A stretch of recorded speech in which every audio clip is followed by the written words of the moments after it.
Полиция департаменті ескертеді.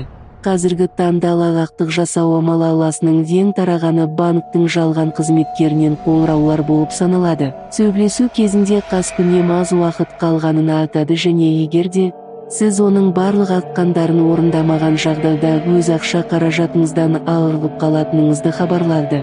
Алаяқтың мақсаты сізді әртүрлі программаларды жүктеуге көндіру.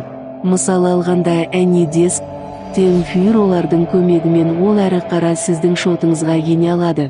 Сондай-ақ, қаскүнем банкте сіздің атыңызға онлайн несие рәсімдеуге мүмкіндік алады.